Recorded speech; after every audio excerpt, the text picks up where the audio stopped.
أعوذ بالله السميع العليم من الشيطان اللعين الرجيم بسم الله الرحمن الرحيم الحمد لله رب العالمين وصلى الله على محمد وآله الطاهرين اللهم صل على محمد وآل محمد وعجل فرجهم. અમારા ખોજા TV radio અને એરવેસના માન્ય શ્રોતાજનો, અસ્સલામુ અલૈકુમ વરહમતુલ્લાહી વબરકાતુહ. ગયા એક પ્રોગ્રામની અંદર આજ મસાઇલના બારામાં આઝાદારી વિશે હું પડી ચૂક્યો છું. ફરી એનો એક બીજો ભાગ તમારી સામે પેશ કરું છું, જે એના જ સિલસિલામાં છે. સવાલ થઈ રહ્યો છે કે આઝાદારીમાં આપણને એવો સવાલ થઈ શકે છે, એવું માણસો પૂછી શકે છે, અથવા આપણના મગજને એવી રીતે સમજાવી શકે છે કે શું હઝરત ઇમામે હુસૈન અલૈહિસ્સલામ ઉપર રોવું તે ઇસ્લામનો વિભાગ છે? હઝરત રસૂલ ખુદા સલ્લલ્લાહુ અલૈહિ વસલ્લમ આવું બધું કરવાથી મુસલમાનોને તો રોક્યા છે અને સમજાવ્યું છે કે ઇન્ના લિલ્લાહી વ ઇન્ના ઇલૈહી રાજીઉન પડતા રહો અને સબ્ર કરો. આને લગતી ઘણી રિવાયતો મળી આવે છે. સહી બુખારી, અહેલે સુન્નતની પાયારૂપ કિતાબ, ભરોસાપાત્ર પુસ્તકમાંથી એક રિવાયત લખીને તેઓ બતાવે છે કે હઝરત પૈગંબરે ખુદા સલ્લલ્લાહુ અલૈહિ વસલ્લમે ફરમાવ્યું છે કે તે માણસ મારી ઉમ્મતમાંથી નથી કે જે પોતાના ગાલો ઉપર તમાચા મારે છે, કપડાં ફાડે છે અને એવી રીતે રડે છે જે હું જાહેલિયતના જમાનામાં એટલે ઇસ્લામ પહેલાં લોકો કરતા હતા. એના જવાબમાં તમને મળશે. અને આ વાતો જે તમને કરી રહ્યો છું કિતાબોમાં મળે છે. આજનો જમાનો ઇન્ટરનેટનો છે, તો તમે ઇન્ટરનેટ ઉપર જઈ ગૂગલમાં છાપી આઝાદારીના બારામાં આ બધા સમાચારો મેળવી શકશો.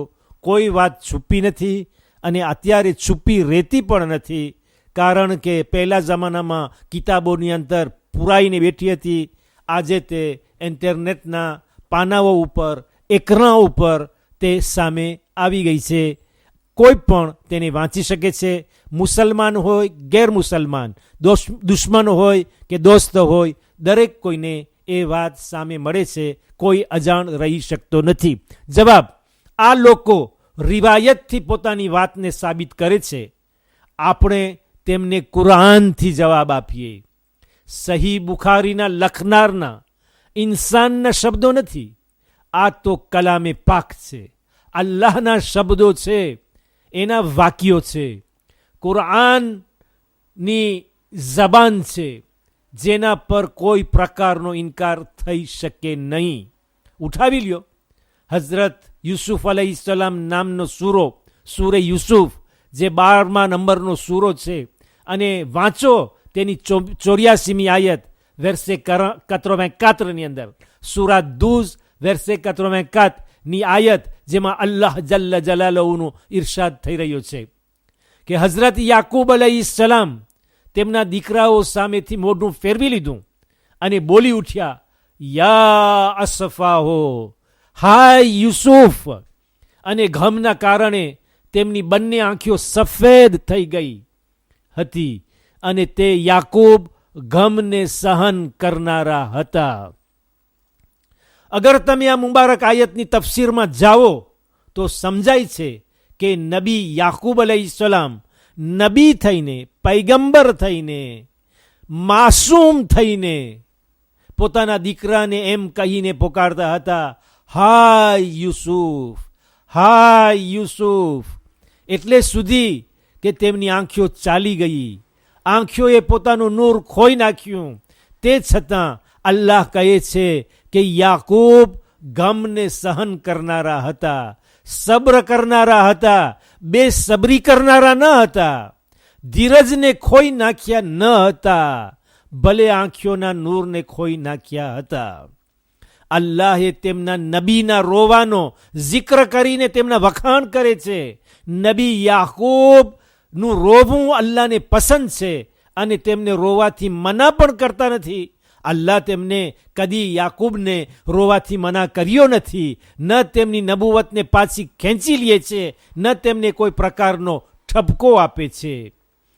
અગર રિવાયતોથી જ વાત કરવી હોય તો ઉઠાવી લ્યો કંઝુલ ઉમાલ ભાગ 8 અને પેજ 117 કિતાબ અલ મૌત, જેમાં બયાન થઈ રહ્યું છે કે જ્યારે હઝરત ઉમરે નોમાન બિન મુકરિનના મોતના સમાચાર સાંભળ્યા તો માથું કૂટવા લાગ્યા અને પોકારી ઉઠ્યા, હાય કેટલી ખોટ ગઈ કે નોમાન ગુજરી ગયા.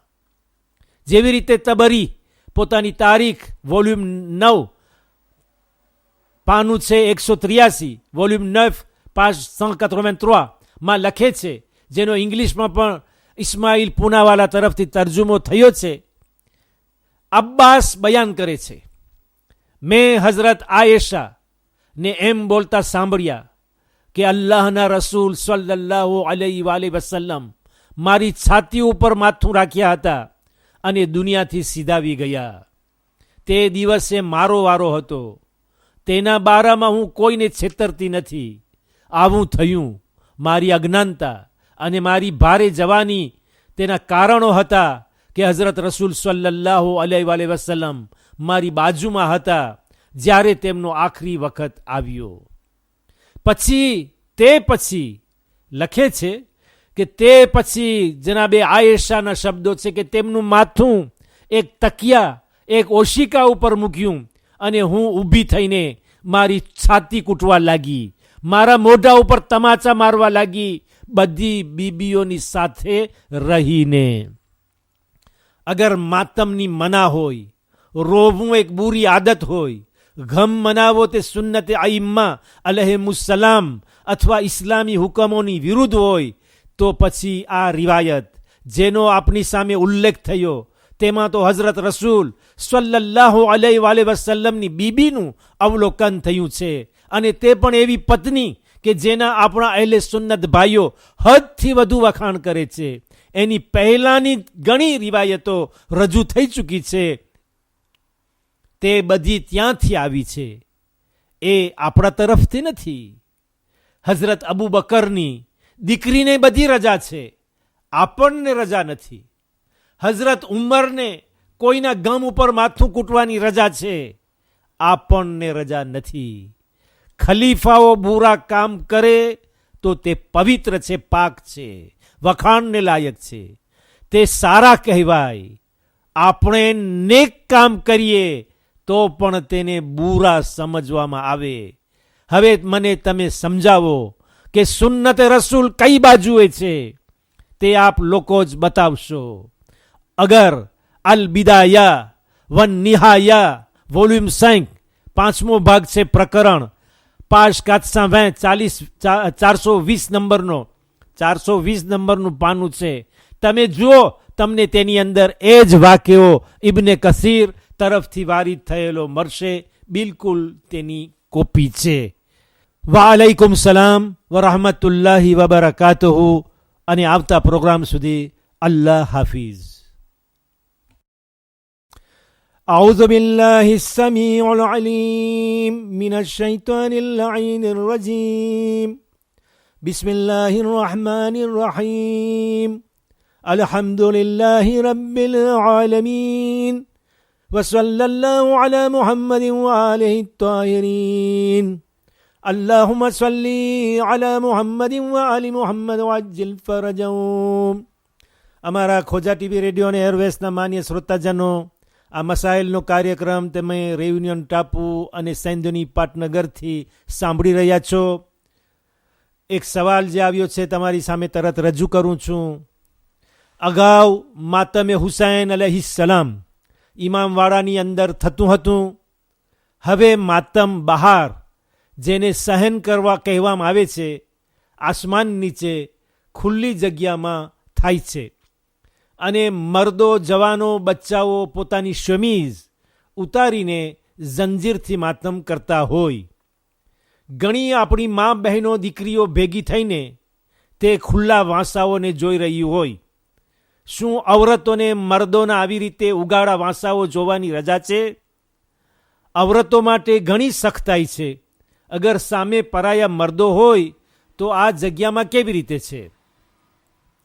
જવાબમાં બસ એટલું જ કહેવાનું કે તમારા સવાલ જેવો સવાલ, એવો જ પ્રશ્ન કોદ પ્રાતિક pour les musulmans en Occident ની અંદર મળી આવે છે, કે જે કિતાબ જેમ તબઝીઉલ મસાઇલ ગુજરાતીમાં છે એવી જ રીતે આ ફ્રેન્ચીમાં પણ ખાસ પશ્ચિમી લોકો માટે, એટલે આપણા લોકો માટે જે ઓક્સિદામાં રહીએ છીએ તેના માટે આગા સિસ્તાનીના ફતવાઓ છે. આગા માટે સૌપ્રથમ આપણે દુઆ કરીએ કે અલ્લાહ તેમને હંમેશા આફતોથી બચાવી પોતાની હિફાજતની અંદર રાખે, તેમના ઇલ્મ અને ઉંમરમાં વધારો કરે. એ જ પ્રમાણે દુનિયાભરમાં જ્યાં જ્યાં પણ શિયા અને અહેલે બેત અલૈહિસ્સલામ, મોઈબાને અલી અલૈહિસ્સલામ વસતા હોય, અને ખાસ કરીને આ મોહર્રમની અંદરમાં તો બહુ જ જુલ્મના શિકાર થતા હોય છે. આલિમે દીન, ઓલમાએ દીન, મુજતહિદીન અને દીનની સેવા કરનારો દરેકને અલ્લાહ તેમની જાન, માલ, ઇજ્જત અને ઔલાદને પોતાની હિફાજતમાં રાખે. હું મસાઇલ ઉપર આવી જાઉં છું. પાજ 388 એટલે 388 નંબરનું પાનું છે. મસઅલો છે 538 538. આ કોદ પ્રાતિક pour les musulmans en Occidentની અંદર એનો જવાબ મળી આવે છે. તેનો જવાબ પણ સાથે ટાંકેલો છે, એવો જ લગભગ સવાલ છે, અને એનો ઉત્તર પણ આગાએ આપ્યો છે. ફ્રેન્ચીમાં સૌપ્રથમ વાંચું છું અને પછી એનો ગુજરાતીમાં તર્જુમો આપીશ.